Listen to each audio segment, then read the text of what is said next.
Winnie the Pooh, Winnie the Pooh. Oh. Winnie the Pooh. I've always loved Winnie the Pooh. Which is very appropriate considering that these last several chapters I keep making comparisons between Kuma and Winnie the Pooh. I mean, you know, they're both bears, aren't they, Brenda? Brenda, I don't know what that means. Pet me. Yes, I love you too, but I have to record. My Christmas decorations are up. We also have Christmas decorations up downstairs. So those are all done for now.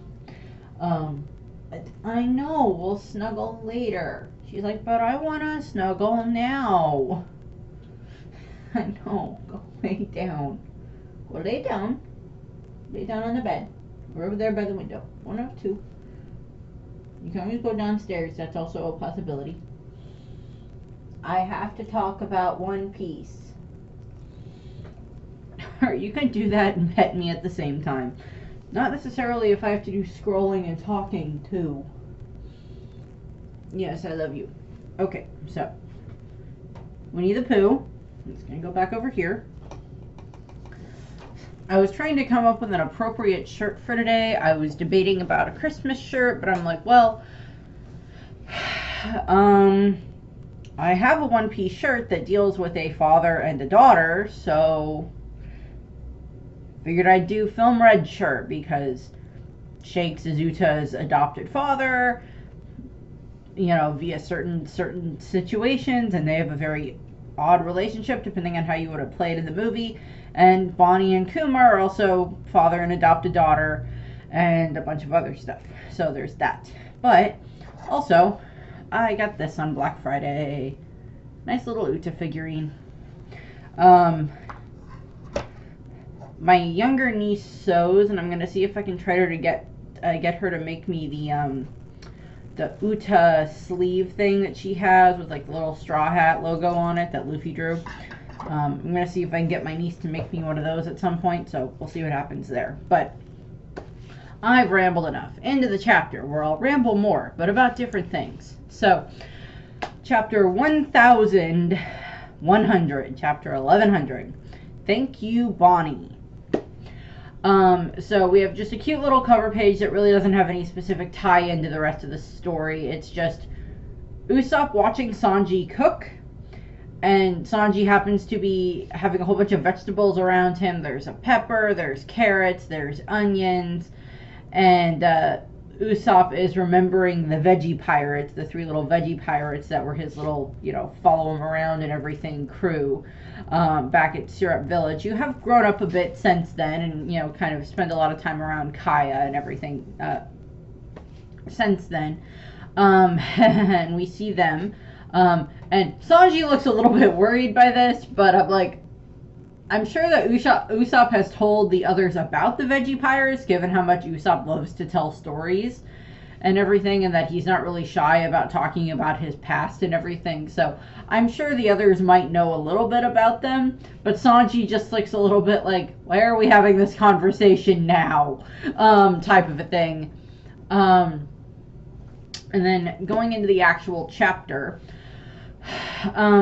we get pretty much the whole Egghead past arc or flashback during this part of the story, where we have you know, everything that happens, where we get, you know, the deal made with Saturn and stuff like that we kind of all saw coming, and kind of stuff that we could figure out was situations that happened over the last, you know, certain amount of time that they were at Egghead, when Bonnie and Kuma were having their various types of surgeries done. So, we start off where we see Kizaru, who is an admiral at this point in time.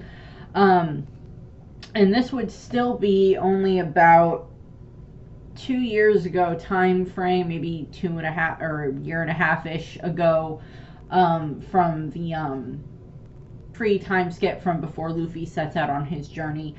And we see Kizaru there talking with Vegapunk, and it's basically implied that Kizaru was the one that had the Black Den Den Mushi, or that he at least wasn't surprised that there were Black Den Den Mushi all over the place within, you know, the Black Snails all over Egghead Island to allow the government to spy on Vegapunk. So Kizaru's like, I'm afraid I'm here on business. Man, it's cold. This place sure is a far cry from Punk Hazard. I don't know why I gave him a slightly southern accent. I'm sorry. That's not really the accent Kizaru has. And we see, Egghead, which we've been told already that it's a winter island. It's just that because of Vegapunk's inventions and everything like that, and the aircon and heating system that he's developed, they're able to have a much more temperate, tropical-like climate inside of the building, and such. And Vegapunk's just like, just you wait. The future will be born right here. My head is overflowing with ideas. It's honestly hard to think straight. And Kizaru's like, that explains how you missed it. You really should have checked every nook and cranny of the lab when you moved in. And Vegapunk's like, yeah, I guess I probably should have. The government, Kizaru's like, the government frowns on secret bargains secret backroom deals with pirates, which is complete and utter BS, because we as the fans are well aware of the fact that with CP0 and stuff, that they are more than willing to make backroom deals with Orochi and Kaido and Doflamingo and other things like that in order to achieve their goals. So that's complete and utter BS. They're just mad because it's Vegapunk doing it with a pirate who they of course have issue with, because Saturn and probably the other Gorosei, Saturn probably told them, have issue with Kuma because he was not actually a tyrant. They painted him as a tyrant through Bokori, and then he proved that you could stand up to, the world government and stuff like that, and they don't like that, and he was a revolutionary, and those are the main reasons why they don't like Kuma. And why they're more against this deal, because it's not something that they themselves initiated. So it's like, it's the whole double standard of, well, it's fine if we're the ones that do it, but if you're doing it to be a nice old man to a girl and her father, then, oh no, we don't like that, is literally how that goes. So we see them talking, and we see that they have the Den Mushi there that is just the basic Den Mushi transponder snail that is connected to Saturn. So they're talking, and, we see that they're just discussing, and also out on the island, we see that there's other Marines that are there, and we see just, Borsalino, or, Kuzan and Vegapunk talking, which we already know that they have this long-running kind of friendship, relationship type thing. The Kuma bunch, or the Vegapunk bunch that I keep harping on, which definitely gets built up in this chapter.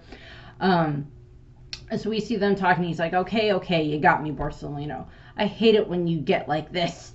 And we cut to where we see these Marines outside. One of them is Drake, before he becomes a pirate, before he becomes Red Flag Drake and everything like that, which maybe something to do with Kuma may connect back to Drake. Maybe he saw something that happened on Egghead and that affected some of his opinions, and that's why he joined Sword, or was recruited to Sword, depending on how this ends up going. We'll see, but we see Drake there having his, weird eye patch thing and everything. And I don't know if, because that was the other thing that when it came to Drake, is like, we were never quite sure if all of the crew that he had as a pirate were his crew from when he was a Marine and they just all defected with him. Like, were they all members of Sword and they just all defected with him? Or were they just people that joined his crew after he defected from the Marines? That, I don't think that's ever been explained to us in the story at any point in time, but I could be wrong. And so we're sitting in the lab, and we see Vegapunk with his giant flippin' head, and we see him and Borsalino and Kuma sitting there talking to the Den Mushi that we know has Saturn on the other end. So Saturn is like, it's irrelevant if you consider him an ideal candidate, Vegapunk. This man is a pirate worth 296 million berry on his head. You can say you are ignorant of that, or simply admit you don't care. But making a fugitive the face of our clone program is out of the question. It would be an affront to the Navy's reputation. Yeah, because the Navy has such a spotless reputation, with you guys in control of it. Oh yeah, such a spotless reputation. But again, it's the whole double standard of the world government. It's fine if we do it, but if you're the one trying to do it, then no, we don't like it, type of a thing. Again. And he's still like, with that in mind, we have 3 additional stipulations if you want us to honor this deal of yours. First, Bartholomew Kuma, you must agree to become one of the 7 warlords of the sea. We already knew that Kuma becomes a warlord of the sea. We thought that it was much, much earlier than this in the timeline, before all of these flashbacks started happening, but this is where we're getting at that he's probably the newest member of the warlords by the time frame that the story starts. We don't know who the warlord would have been that, I guess, left or whatever, but he's the newest warlord. Well, okay, so this is where we get a little bit of a weird conundrum here, because Saturn is like, a few days ago we found ourselves a member short thanks to the exploits of a rookie named Ace. So, if I'm remembering correctly, this should line up with during the time frame when Ace and Jinbei had their little standoff at Fishman Island and ended up becoming friends. And then eventually Ace ended up going and being around Whitebeard, trying to assassinate him a bunch, and then eventually becoming a member of the crew and becoming the 2nd Division commander. And such, and of course Jinbei is friends with Whitebeard. But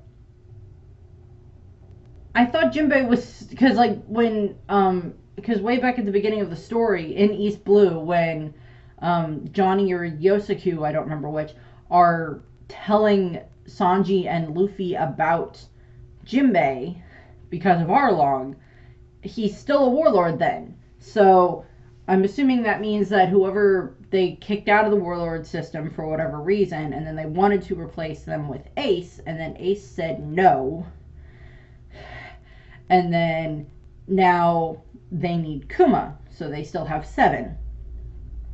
Because Jinbei was still a warlord at the beginning of the story, and he had gone to the government just before Marineford happened to try to get them to release Ace, to try to bargain with them. And then that's why he got thrown in jail, thrown and impelled down, and then he formally hands in his resignation during the Battle of Marineford and everything. So, okay, there's a little bit of okay, how does that line up with things? Because Kuma had already been a warlord for a little while by the time everything happened with, pre-time skip. So there's that. But I'm not 100% sure on that.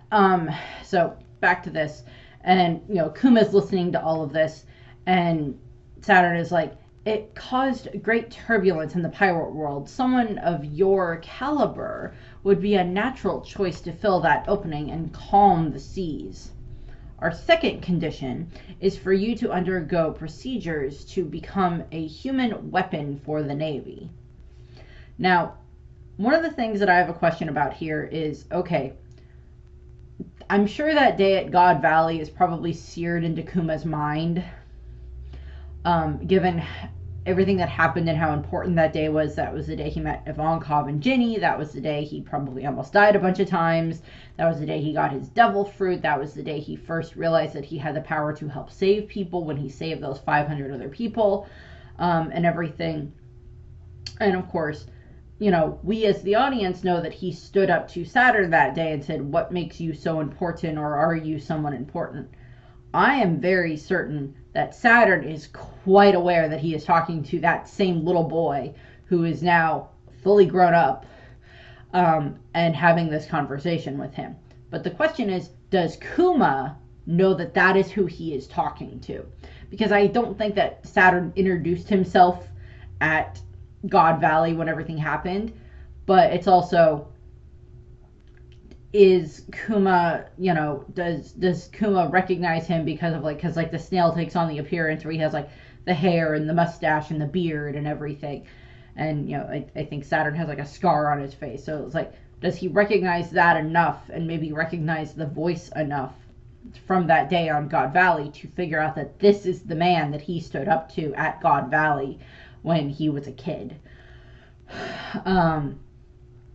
So that's kind of one of those questions that I have, and that might be something that ends up getting asked in an SBS, or getting explained a little bit later, but that is kind of one of those questions that I have, and I'm sure a lot of other people have, in that regard. So, and Kuma is like, are you talking about modifying my body? And of course, generally we see Kuma very happy during these flashbacks beyond like the very traumatic things that happen, but it's very rare that we see him with the more serious face, mostly because he's trying to be up and uplifting and happy for Bonnie and stuff like that. Who currently in the story is running around in another room with Sentomaru, giving Sentomaru a headache, which is fair enough. It's like, the adults are talking, you guys go out there. Sentomaru, I am an adult. Go out there and play with the small child. Don't take her in the sunlight. Sentomaru, just off in the background. And Saturn's like, precisely. You already have all the traits required to be an effective warlord. So, you'll become a paragon of fear for pirate scum far and wide after you receive your enhancements. Kizaru is like, I second that. The Navy would love to have you on our side. And then I think it's Vegapunk that shouts, can it, Kizaru?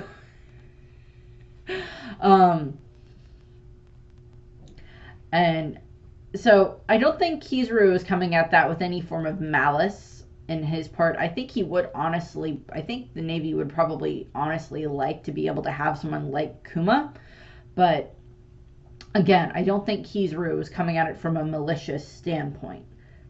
Well, Kizaru can be very annoying and he is very dangerous because of his powers and everything and his skill level. I don't necessarily perceive him as the type that is malicious.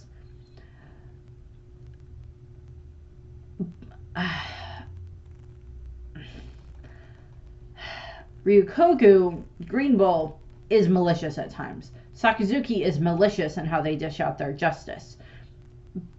Kizaru doesn't seem to be that type of person, to the best of my knowledge from what we've seen. Yes, he will follow the Navy's orders and stuff like that, or follow the Celestial Dragon's orders and such, particularly the Gorosei, but he doesn't seem to want to do it with any type of a malicious intent or taking a huge amount of glee in it the way that, Aramaki does, or the way that Sakazuki does as much. I think Sakazuki takes slightly less glee in it than Aramaki does, but Aramaki is also a Sakazuki fanboy, so there's that. And also just adores the Celestial Dragons for whatever flippin' reason. So Saturn continues, you see my point, but that's not all. You aren't like other pirates, Kuma. You are well aware of your history with the Revolutionary Army. If you accept our offer, we must take precautions to ensure you never turn your power against the world government again. Which brings us to our third and final condition. And we cut to Saturn.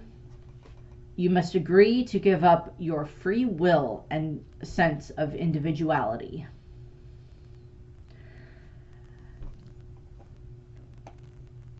We kind of saw that coming when it came to what we know about Kuma and everything, given what we've seen about Kuma with the fact that he gets turned into a cyborg and eventually, the PX0 and everything like that, and gets programmed to the point where he is just designed to follow whatever orders are given to him by the certain people who have the hierarchy. Whether that's the Celestial Dragons, whether that's the Marines, whether that's Sentomaru, Vegapunk, probably eventually the satellites, as we'll kind of see get referenced here in this chapter, and everything. But it's still disturbing. And it's still not fun understanding the concept of they're pushing him to do this because it's basically like Saturn is like, okay, you want to save your daughter. Okay, I can understand that. Here are all of the terms and conditions that are required for us to allow Vegapunk to do this surgery on your daughter. so that way she can be healed from this sickness that one of us celestial dragons most likely infected her mother with, even though I don't care. Possibly me, but I'm not going to let that information slip. Because there's so many theories right now that Saturn is the one that wanted Ginny as his wife, and that's why he's Bonnie's actual biological father. I don't know if we'll ever find out which celestial dragon was Bonnie's father. I mean, maybe eventually we will, but I don't necessarily see that being a big plot point unless it is Saturn. But still. So, it's terms and conditions apply. Is what's being set up here.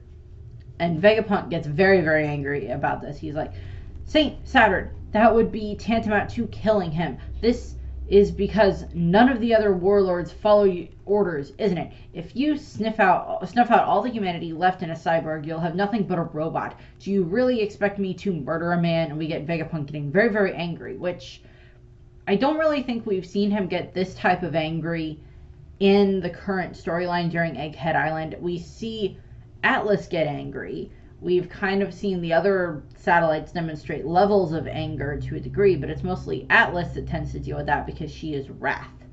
But, I mean, we see Vegapunk get kind of angry when he's like wanting to go and protect Bonnie and everything like that. From Kizaru when they're trying to go and rescue her and everything like that. But not this level of angry. Admittedly, this is still Vegapunk pre-making any of the satellites, so he still has all of those things still inside of him to their fullest extent before he makes the satellites. And so he's just shouting at Saturn, who does not care. And Saturn's like, you forget yourself. You're a military scientist, and you have no right to talk back. These conditions must be met if the criminal wishes to save his daughter. It's a small price to pay considering how expensive and difficult this procedure would be otherwise. I have no obligation to help this girl. That is one of the lines I'm quite certain that people are going to harp on, because if Bonnie was Saturn's daughter, he may know that, he may not know that. But if the fact that she has the sapphire scales indicates something, then that might be something where he's like, oh, she must have been that daughter, the child of that slave I had so many years ago. Oh well, I have no care for this child. The mother was entertaining and now she's dead. That might be it. Or he may just have no connection to Bonnie whatsoever, which I think is probably what's going to get more leaned into, but we'll find out. And Vegapunk is like, this is murder. It'd be perverse to modify a human like that. I won't. And then Kuma is the one that cuts in, Vegapunk, please do it. And they're just like, what? And he's like, I've been worried all this time, thinking it might be impossible to save Bonnie. And we just see like this. Kuma is like shaking and has his hand over his face. And we just see how shocked Vegapunk looks, because now Kuma looks up and he's smiling and there's the tears of joy coming down his face, and he's like, I'm so grateful. I'll happily accept any fate so long as Bonnie is cured. And Vegapunk starts crying at this. Kizaru even looks slightly affected by this. He's like kind of like tilting his hat down. And the snail does not care because Saturn does not care. He gets what he wants. Kuma basically did what most of us do when it comes to reading the terms and conditions contract when it comes to different stuff that we sign up for, because nobody wants to read that whole thing. So it's basically like, blah, blah, blah, blah. You read like the first 2 lines and it just like skip to the bottom of the contract. Click, I agree, and then you move on.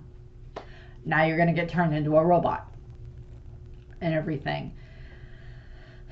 And we cut to this other panel where we see Sentomaru running after Bonnie as she's running around Egghead Island, inside of the building, probably avoiding any of the windows. We see other people that are there that are probably other scientists and stuff like that may still work on Egghead in the current timeline and were part of the groups that have already been sent out and are being hunted down by Navy ships because the government is paranoid and everything. So we see Bonnie just running around, being happy, being chased by Sentomaru, which is just funny. And we hear Saturn again. Vegapunk, how long will it take you to finish Kuma's modifications and cure his daughter? And we see Vegapunk doing the calculations, and he's like, dealing with the sapphire scales will take 6 months, but it'll take an extra year on top of that before she can be exposed to natural light. That's a total of about a year and a half before she's cured. Kuma's modifications will take 2 years at minimum. And Kuma is just like, thank goodness, she really will be all right by the time she's 10. So, as I said, we're about a year and a half to 2 years away from the beginning of the story, from when One Piece actually starts. Because it's kind of implied that Bonnie starts her journey sometime around the same time Luffy does, which this chapter still ends during the flashback, so I'm sure we might get that at the beginning of next chapter or sometime during next chapter. Depending on how that goes. So Saturn's like, how can we trust you to remain obedient after she's cured? Your daughter is our only leverage here. And Kuma's like, I have no intention of running. It's like, Kuma is that type of a man. He's like, I made this deal. I'm going to stick with it. And Saturn's like, be that as it may, the world government will have to take custody of her once her treatment is complete. She'll be free after you follow through with the erasure of your personality. Again, Vegapunk getting very, very angry. But that would mean Kuma wouldn't get to see Bonnie after she's cured. And we cut back to Saturn, who's just calmly sitting there going, correct. His modifications will commence immediately. It'll be an ongoing process as he starts his tenure as a warlord and helps the government tame the seas.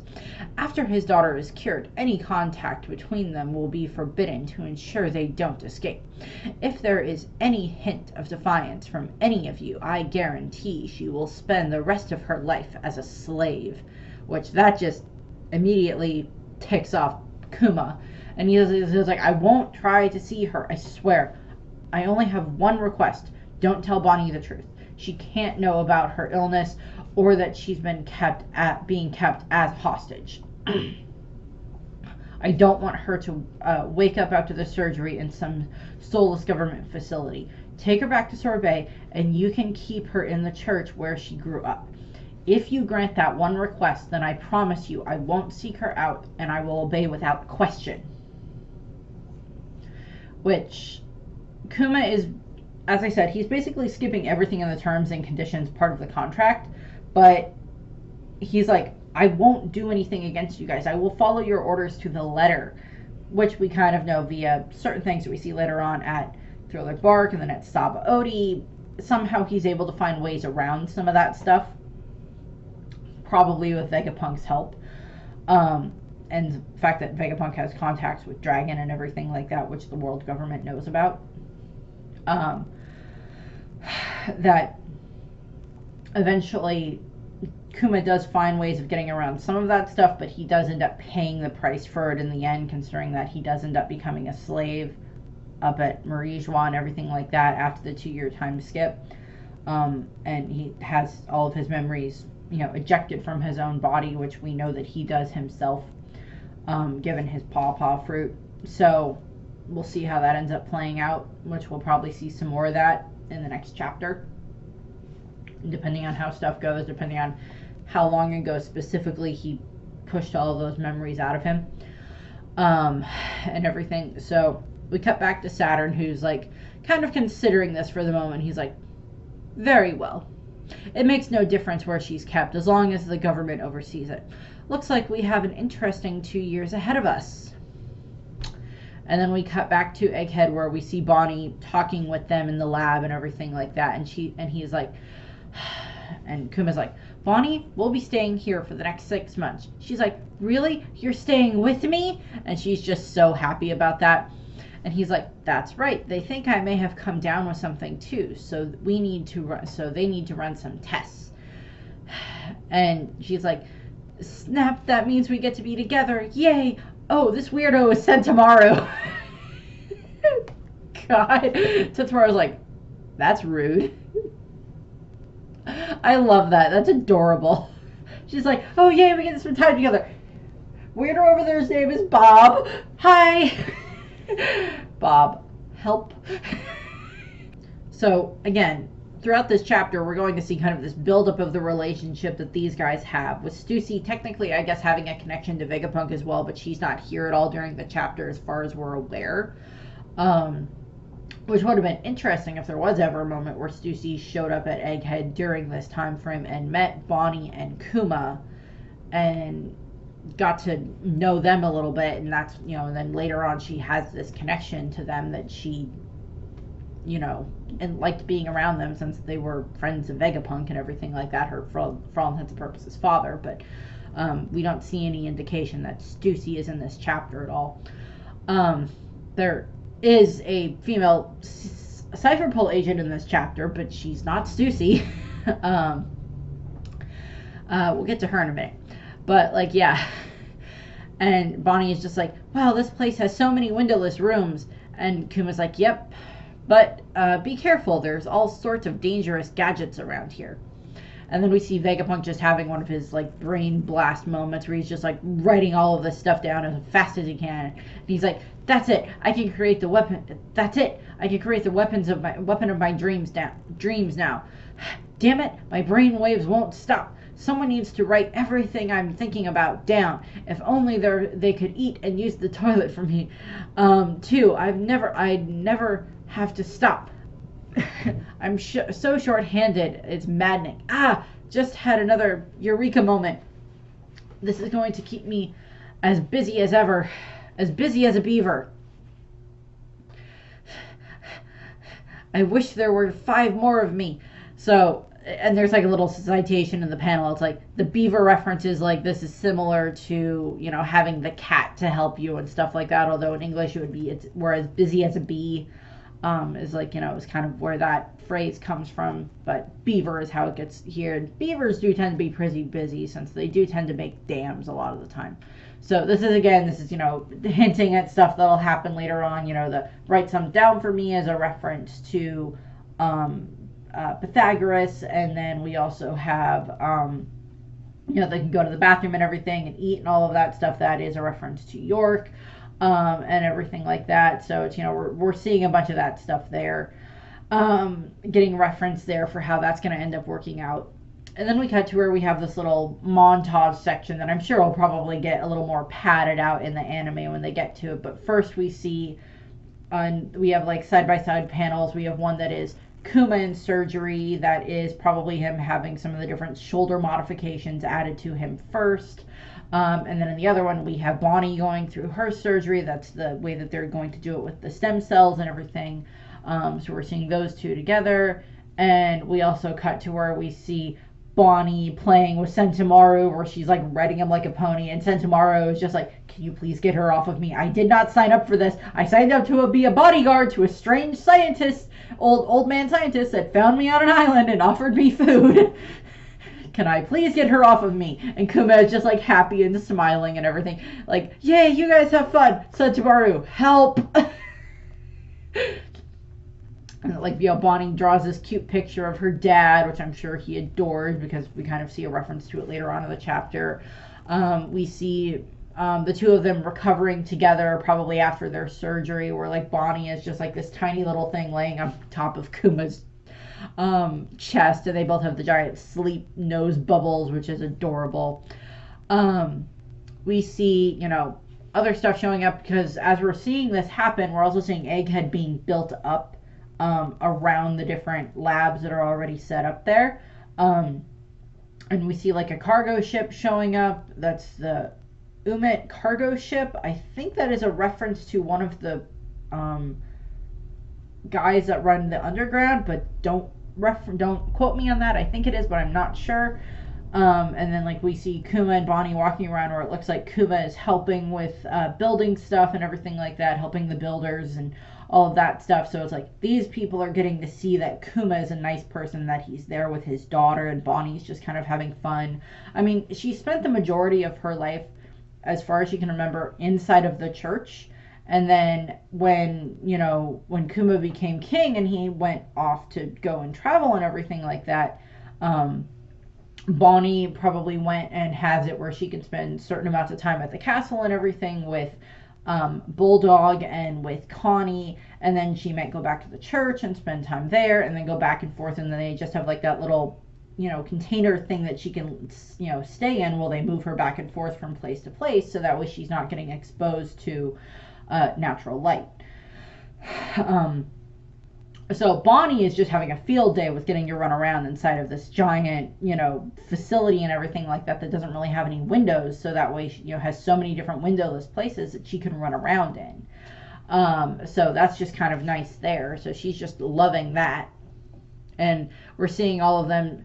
We see definitely probably one of the moments that solidifies pizza as Bonnie's favorite food, because we see Borsalino, Kuma, Bonnie, Sentomaru, and Vegapunk all having this giant freaking pizza party, and Bonnie is just like stars in her eyes, drool coming out of her mouth, just like so happy about getting to eat the pizza. And I believe it is stated that Bonnie's favorite food is pizza, and I think that's one of the first things we see her eating in the story anyway, is pizza, and we also see her steal pizza at various points in time and everything. So we see them just having this big pizza party, and there's like this little android type robot coming up behind them. This might be a prototype for one of the satellites. It might be a prototype for Shaka, because it has like a similar-ish type coat to what we see Shaka wear later on. But I can't tell. I think it just has like 069, I think, written on the back of it, or written on the arm, but I'm not sure. So it might be like just another android that Vegapunk made that helps with stuff, but I'm not sure. Not exactly sure on that point, or another robot that he made that helps with that stuff. And we just see the five of them just like having so much fun and relaxing and just getting to be a family to a degree that, like, we don't know what Borsalino's family situation is. He could have siblings or parents or whatever that are still alive, we're not sure, but he's devoted his life to the military, to the Marines, and now he's getting to at least have this like some little fun time here, which is why he didn't really want to necessarily cause Bonnie any harm when he arrived at Egghead Island. He didn't really want to hurt Bonnie, but he's following orders from Saturn. So again, that's kind of just a cog in the machine. You can choose to not try to kill this small innocent girl, but she's a pirate. She's 12. We see Kuma happy, we see Bonnie just happy, Sentomaru's happy, Vegapunk's happy. Vegapunk does not seem to have made any adjustments to his head yet at any point at all. We also cut down to in another panel where we see them all dancing and doing the Nika dance and everything. So we also see probably a bunch of the other like scientists and researchers in the background all look like they're doing the Nika dance too. So that's kind of fun, getting that little reference thing in there. Now, there is the possibility that Kuma has told Vegapunk at the very least, because we know Bonnie knows about Nika at this point in time. She's known about him for a good chunk of her life. And then Kuma may have told Vegapunk what, like, the Nika dance and the, the drum beat and everything like that, and all of that means, and who Nika was as, the god of the sun, the warrior of liberation, and everything like that and such. And that would be stuff that Vegapunk would be very interested in. And eventually that stuff would then get applied much later when he sees Luffy. So between Vegapunk and Bonnie, depending on how everything finishes up on Egghead Island, if either both of them go with the Straw Hats when they leave Egghead, depending on how many of the satellites survive, if Vegapunk goes with them and Bonnie goes with them, between the two of them, they may be able to identify that Luffy is Nika, and then explain that to Luffy, and then the rest of the crew are like, wait a second, Luffy, didn't you tell us that you were just like a Paramecia all of this time? And Luffy's like, that was the impression I was under. That's what Shanks told me the fruit was. I didn't think I was a Zone. I lied to Momonosuke about that, I guess. I'm gonna have to go and apologize to him. Next time Luffy's used Momonosuke. Hey, Momo, I accidentally lied to you way back in the trash pit when I said I was a Paramecia, not a Zoan. What does that mean? Well, apparently I'm a god.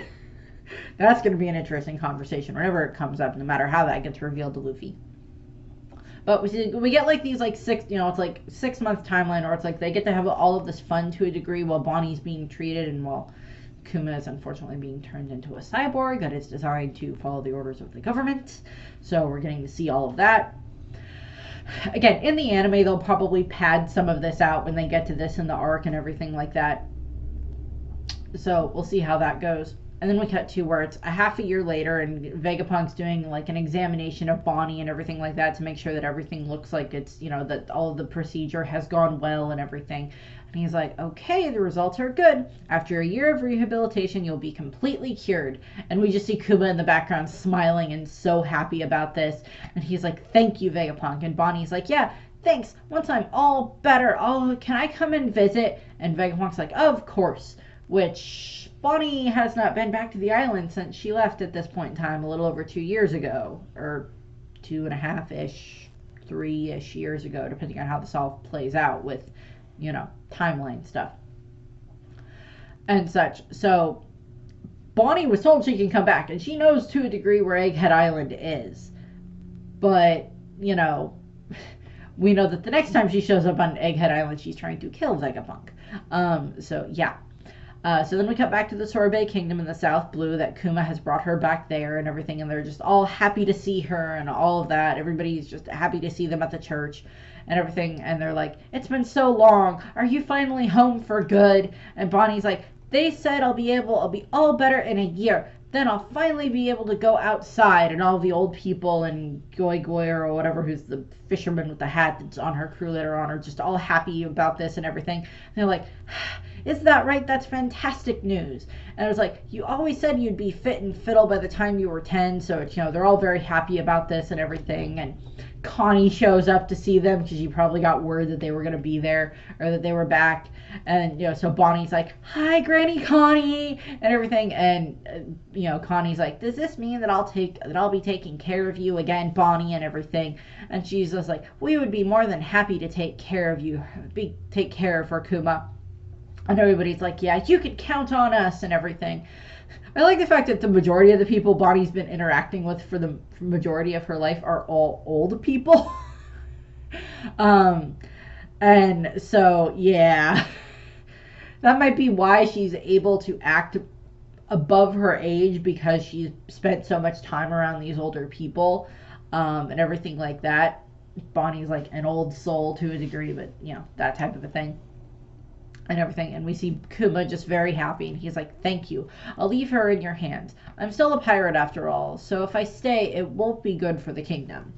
And he's like picking up Bonnie to say goodbye to her, and he's like, I don't think I'll be back for at least a year. And she's like, what, that long? And he's like, but I'll write lots of letters. And she's okay. Quite certain Kuma tried to write as many letters as he could to be sent back to Bonnie, and we see him writing a letter later in this chapter. And Bonnie's like, the next time I see you, we'll both be able to sail the seas and reach the horizon. Or either Kuma saying that, and then Bonnie's like, I can't wait, or vice versa. So we're seeing that, and Bonnie's like, I want to travel to all sorts of places together. And he's like, I'd love to take you. And right before he's able to finish talking, he's also thinking, he's like, I really would have loved that. He would have loved to have taken her to all these different places, because like as we saw in the previous chapter, he's gone to all of these different fascinating islands and everything like that we know he eventually ends up sending the Straw Hats to when he splits them up. But it's also, these are all just amazing places that he would have loved to have taken Bonnie. He wanted to take her to Sky Islands, he wanted to take her to Fishman Island, he wanted to take her to so many of these other places, but he can't, and we know that. And as much as he wanted to, he would rather have Bonnie be healthy and have the chance to live her life, as opposed to dying at such a young age because of the sapphire scales. So, we'll see how that goes. And at that point in time is when we get the female Cypher Pole agent that I mentioned. She shows up. She's like, Please leave the rest to us, Kuba-san. And like her and a bunch of doctors show up. She's dressed as a nurse. She kind of has a bit of Khalifa vibes, but we know at this point in time the story Khalifa is off at Water 7, given how this lines up, being undercover as Iceberg's secretary and everything, while her and the rest of the CP9 crew are undercover there. But she looks like she could pull off being related to Khalifa very easily, but she is Cypher Pull number 8, Intelligence Agent, Alpha. And there's a little citation that says direct romanization would be Alufa, Alufa, so it's Alpha. It's in like the first letter of the Greek alphabet. So we see her, and the instant I saw her, I was like, there's an Animaniacs reference here. Hello, nurse. So yeah, she kind of definitely gives off the sexy nurse vibes. So there's that. She shows up, and she just like comes forward, and she's like, I'm a nurse. The doctor ordered me to take care of Bonnie-chan during her recovery. I'll check her temperature daily, make sure she takes her medicine, and monitor for any changes. My name is Alpha. Nice to meet you, Bonnie-chan. And Bonnie is just kind of like immediately slightly suspicious of this woman, which is fair. And we see that they're building something very quickly around the church. And she's even saying, no suspicious individuals will be allowed near her during recovery. Please remember to bring identification with you if you plan on visiting. And all the citizens are like, that's such a pain. And what's that building you're putting up in the front of the church? And she's like, oh, those are our accommodations. And she seems to pick up a piece of rubble, and she looks at Kuma. And she's like, don't forget, and she's whispering to Kuma, and she's like, don't forget, and crushes it. A child's life is such a fragile thing, and she's definitely looking evil. And Kuma's like whispering back, and he's like, I understand, I'm not coming back. He's like, I understand the deal I made. I'm not going to back out of it. I'm not going to mess everything up now. And he reaches down, and he's, thank you, Bonnie, I'm so glad you were born. And she's slightly befuddled by this. And she's then smiling, and Kuma's smiling, so it's like the last image that Bonnie has of her father in person is of him smiling and everything like that, and kind of telling her that he loves her type of a thing and everything. And Bonnie, then we cut to where, everybody's, take care, and Kuma's leaving, and they're all cheering and wishing him luck and everything like that. Bonnie still has some of the stuff around her eye, and that might be some of the sapphire scales that are healing at this point in time. We do know that in the current timeline of the story, she has her little, earring, piercing right here on her cheek that could cover up a scar, but I'm not sure because the sapphire scales had like spread to partway around her eye at that point in time, but she only has it in one place. And it may have just been she's like, no, I want this. Pierce. Ow. Type of a thing. So they're all sending him off with cheers and everything like that as he leaves the church and everything. And, Bonnie's going to be well taken care of by all the elderly people and Dowager Queen Connie, and probably get to see Pitbull and everything like that. And have the psycho nurse that she's going to have to deal with. And then we get the narrator. The pirates of the world were utterly shocked when the infamous tyrant Bartholomew Kuba suddenly became an absolutely obedient member of the Seven Warlords. And then we get where we're cutting all over the world again, another, montage of stuff. We see Sugar talking to Doflamingo, and she's like, young master, there's a new warlord. And she's showing him the newspaper, and he's like, Kuma the Tyrant. Sounds like another villain has come into play, and everything like that. So we see the, psychotic Doflamingo. And then we cut to what would be Alabasta, probably rain dinners in Alabasta, where we see Crocodile talking to Miss All Sunday, aka Robin, and she's like, what do you think? And he's like, I couldn't care less. Have you taken care of those idiots who spotted our raid-making ship yet? This is a reference to something that happened all the way back in chapter 212. I don't remember what exactly the reference is, but I know that there's like a shipment of their raid-making sand that gets spotted or the rain dance powder or whatever, that gets spotted, and then they need to be, the people that saw it had to be taken care of by Robin. We also see a Banana Wadi in the background, which is adorable. We cut to Mihawk, who does not seem to be at all, seems to be nonplussed by the fact that, oh, okay, we have a new warlord. That's nice. He's just like floating around in his little coffin boat, probably. We cut to the East Blue, where we see Alvida and Koby, probably not too long after he was forced to join the crew. And she's like, he looks as big as Whitebeard. Koby, who do you reckon is stronger, me or him? And he's like, you, of course, Miss Alvida. And, Koby is just like, oh God, please make it stop. And then we cut to what might be the New World, because we see Ace and Whitebeard and Marco and Teach and Jinbei all there. And Ace is like, so they finally found a replacement. That's great news, Jinbei. And Jinbei's like, considering the circumstances, you're the last person I'd expect to say that. And I don't know if it's Jinbei talking or if it's Teach going, I'm still reading the details about him, because they're reading about what's going on. And Jinbei is like, he's a former king. This is on top of the reigning king we already have in our ranks. The pirate world really is changing. So again, it's like, okay, Jinbei talking about this and like them kind of hinting that like Jinbei is no longer a warlord here and this is Kuma as the replacement is kind of a problem, because it's like, no, Jinbei is still a warlord at the beginning of the story when Luffy sets out. He's still a warlord and everything. So that hasn't changed, but it's like, okay, are we getting a little bit of like adjustments here for like what warlord got kicked out before Kuma became a warlord and we just didn't know about them yet because they weren't necessarily super relevant to the story? Because we know that Ace was offered the chance to become one of the warlords and he said no, because he like kind of proved himself enough that they're like, he's worth keeping an eye on, let's offer him a warlord position. So I don't know. We cut to Amazon Lily, where we see Hancock, and she's like, their business doesn't affect me. I follow no man's orders. And then we have Gloriosa in the background, and so it's like, Princess, it's essential that you keep track of the information like this and everything. And then we cut to Thriller Bark, where we see Moria talking with Perona, and he's just like, she. They say he's a Paul Palms human. That doesn't exactly sound frightening, does it? Give it time, and he can be very threatening with that. And Moria just looks like he's like passed out again, although his mouth looks like it's in a very odd place, given the angle of this, and everything. And Perona's like, well, he's already a warlord, so he's got to be strong enough to make the cut, Moria-sama.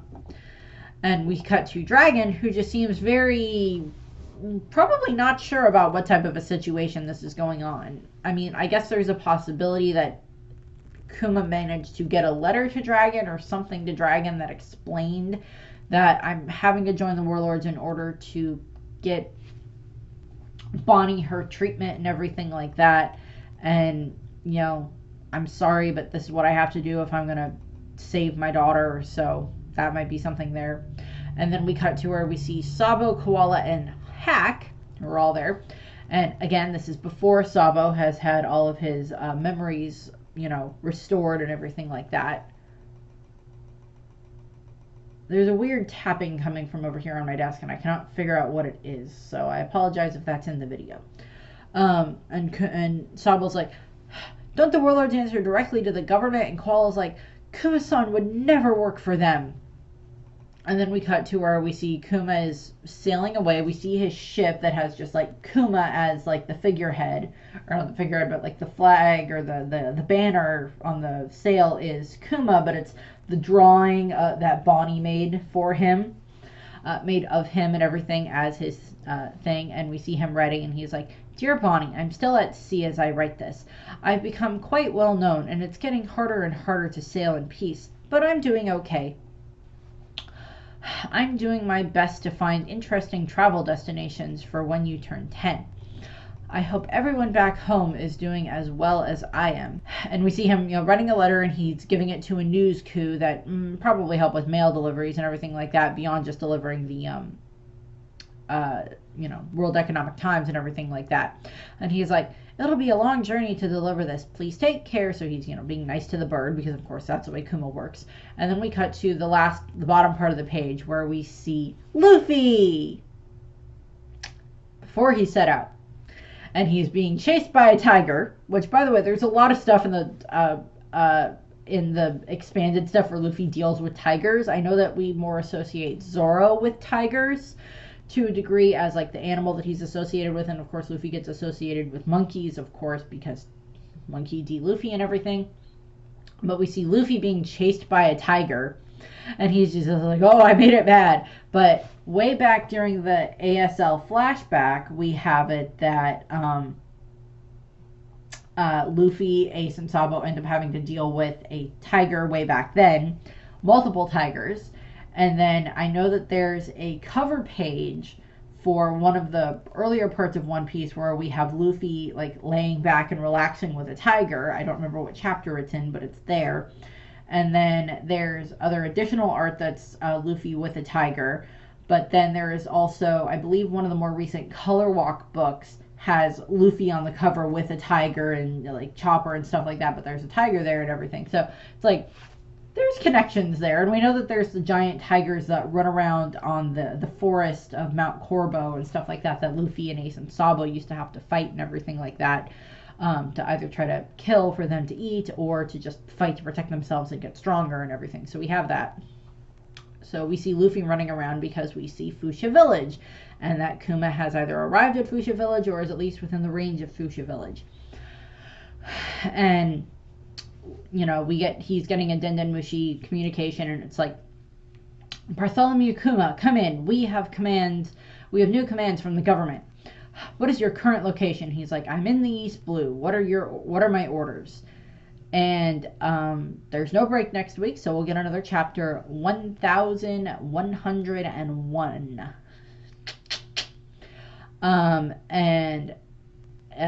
There's going to be a front cover and color spread next week, so that'll be nice. So the cover of the magazine should be a One Piece one, and then the cover of the chapter should be a big color spread, so that'll be nice. So why would Kuma be in the East Blue? What are the orders that he's going to be given? I don't know. I was trying to think, because at this point in time, Kuma has probably had a fair amount of the surgeries done to him, but they also probably give him time to go out and be around, the people doing his job as a warlord. We also know that during the time frame that Kuma is, because this would still be less than a year or so before Luffy would start his journey, before he leaves Fuchsia and starts his journey. But for Bonnie, that means that it's still a little bit of time before she's going to start her journey, because probably what's going to happen is, of course, once the year is up, for Bonnie having to be rehabilitated and everything like that, to the point where her body has finished adjusting to all the changes from the stem cell stuff that they did to her and such, so that way the sapphire scales is fully flushed from her system. Then it might be that she eventually finds out what's going on with her father, because I don't think that the Cypher Pole agent, the nurse, is necessarily going to just up and leave after the year is up, because they still want to keep Bonnie as a hostage, even if they know that Kuma, once Kuma's to the point where he's had so much surgery done to him and so many modifications and everything like that, and had so much of, his own personality and his own memories pushed out of himself and everything, by his own doing, that it's going to be much harder for them to control. That it's much easier for them to control him once he gets to that point. So at some point in time, Bonnie does manage to escape. My thought is on that is because we know that way back, pre-time skip, before, when Bonnie gets captured by Blackbeard, and then she ends up having the interaction with Akainu, that he mentions that a shiver ran down their back when she managed to escape. Which, of course, initially some of us thought that it had to do with the fact that, oh, she's much older than she is and blah, blah, blah, blah, blah. But it's no. She was what they were using to keep Kuma in check. And even though Kuma has had all of the surgery done to him and has had all of the modifications and everything like that, he's, become this obedient pacifista, PX0 and everything like that for the world government, as Doflamingo loved to point out at Marineford to Ivankov, that there is this whole thing that Bonnie is going to have to escape somehow. And I have a feeling that between her and the old people of the island and Connie and the other ones that end up becoming the members of her crew and everything like that, that they kind of figure out that maybe the nurse is not the most trustworthy person, along with the other doctors or whoever else is there to keep an eye on Bonnie and everything. And maybe Bonnie sees stuff in the newspaper about what's going on with her father, and eventually all of them just work together to find a way to get Bonnie away. And a way that they could do that is because we know that Connie looks so similar to Bonnie when Bonnie ages herself up, either because Bonnie ended up kind of modeling part of herself on Connie or whatever, in that regard, that Bonnie might be able to like age herself up to Connie and then age Connie, down to where she would be Bonnie's normal age, and then like they swap clothing while the nurse and the others are not there. So that way, when it's time for Connie to leave, then that means Bonnie can go and escape and, pretend to be heading back to the castle, but it's actually her and the ones that end up becoming her crew end up getting off Sorbet Kingdom and end up going and starting stuff, and Bonnie ages herself up to like that 20-something-year-old form that she's in the majority of the time and everything like that, and that her bounty poster probably has. And she heads off to do that, and then eventually the Connie being turned into a little girl kind of wears off, and she turns back into the old lady, and then the nurse is like, oh my god, what happened, type of a thing.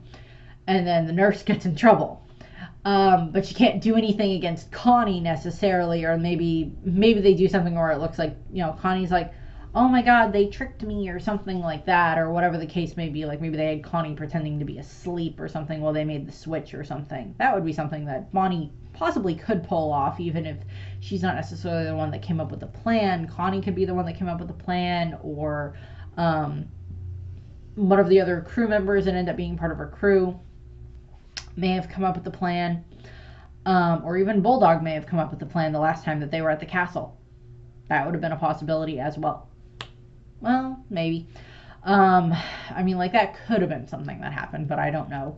I'm hoping we get the flashback of how Bonnie escaped. I hope that gets shown to us in this flashback at some point in time, within the next chapter, hopefully. So we did get to see Luffy in this chapter in, 1100. We did get to see Luffy. He's a cameo appearance, but he's here. But we'll see how some of that ends up playing out. But yeah, the Jinbei stuff about him, like how they're setting that up, sounds like he's not a warlord, but we know that he is and everything like that. So that part's a little bit like iffy there. Again, we'll find out why Kuma might be in the East Blue. Again, he might just be sailing around, and he might have been like sailing around in the East Blue after he accomplished whatever they wanted him to accomplish and everything. And he sees this nice little village of windmills, and he's like, oh, I'm going to go and look at that village right now and see, maybe that'd be something a place Bonnie might like to go at some point in time. And then he like makes his way to the village, or maybe it was his plan to make his way to the village, although that would have been hilarious if, like, alternate timeline, Kuma didn't get the call, landed in Fuchsia Village, and then Luffy just comes out of the forest being chased by the tiger, and then Kuma like bops the tiger away and like talks to Luffy. That would be something. That would be like an alternate thing, because like Luffy doesn't remember meeting Kuma until everything that happened at Thriller Bark and then at Sabaody. Luffy doesn't know who Kuma is before that. And no offense, even to Luffy, if he ran into someone like Kuma in his hometown, because very little interesting ever happens within the hometown that's probably not Luffy related within Fuchsia Village, Luffy or Shanks related in Fuchsia Village, that Luffy probably would have remembered Kuma if he'd interacted with him before. But also they could send Kuma to the Goa Kingdom, they could send him to somewhere else, I mean, if he'd been sent to deal with Arlong, that would have been like a piece of cake, a walk in the park for getting rid of Arlong and everything. But, you know, we'll see how some of that ends up going out in the next chapter, which, you know, we'll get next week, yay. So that's what we have here. I thank you for watching. I hope you enjoyed the video, and I hope you have a nice rest of your day. Bye!